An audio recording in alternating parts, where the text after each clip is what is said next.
Bharuch GIDC એસોસિએશનની ચૂંટણીના મામલે બે મુખ્ય હરીફ પેનલો વચ્ચે ઉકળતો વિવાદ આજે વિસ્ફોટક બન્યો હતો। આજરોજ ચૂંટણીમાં મતદાન દરમિયાન બી પેનલના ઉમેદવારોએ એ પેનલ દ્વારા મતદાન કરવામાં ગેરરીતિ કરાઈ હોવાનો આક્ષેપ કરતા મામલો ગરમાયો હતો। પ્રોક્સી મતદાન મામલે બંને પેનલો સામસામે આવી જતા એક તબક્કે મારામારી થાય તે હદ સુધી વિવાદ વકર્યો હતો।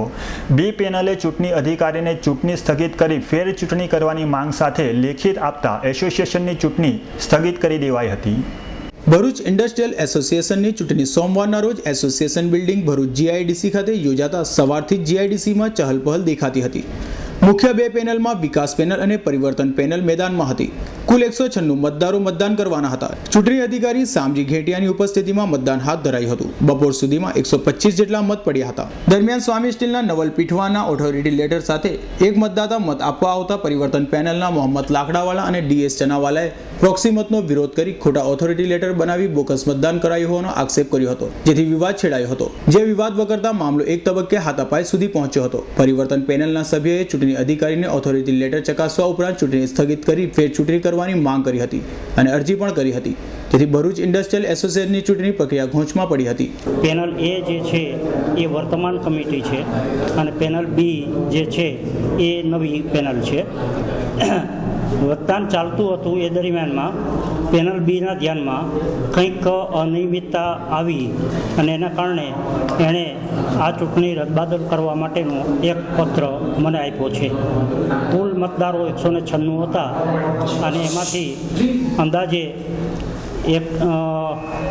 125 જેવું મતદાન થયું હતું, પણ એ મતદાનની અંદર અમુક લોકો પહેલાં ટીમ એ નિર્ણય કર્યા પ્રમાણે જે કોઈ બીજાનું મત પત્રક લઈને આવે, ઓળખ કાર્ડ લઈને આવે, તેને મત દેવાનો એવું એને કહ્યું હતું। પણ મેં લખાણ વાંચ્યું તો એમાં એવું હતું કે જે કોઈ પણ મતદાન કરવા આવે તેની પાસે ઓળખ કાર્ડ તો હોવું જ જોઈએ, પણ એ ઉપરાંત એની પાસે અધિકાર પત્ર પણ હોવું જોઈએ।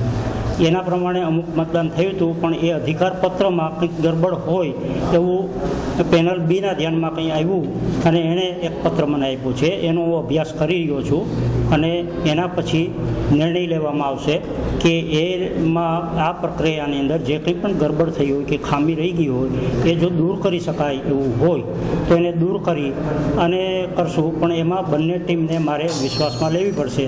બંને ટીમનો જો વિશ્વાસ હશે તો પછી એને એ પ્રમાણે કરી દેવામાં આવશે અને જો એવું શક્ય નહીં બને તો પછી નજીકની તારીખમાં ફરીથી ઇલેક્શન કરાવવામાં। પરિવર્તન પેનલની ફરિયાદને પગલે ચૂંટણી અધિકારી ઘેટિયાએ બંને પેનલના સભ્યોને એકઠા કરી સમજાવવાના પ્રયાસો પણ કર્યા હતા, જો કે તેમાં પરિવર્તન પેનલ અડગ રહેતા આખરે ચૂંટણી સ્થગિત કરાઈ હતી। આવી સૈયદનો રિપોર્ટ S9 ન્યૂઝ ભરૂચ।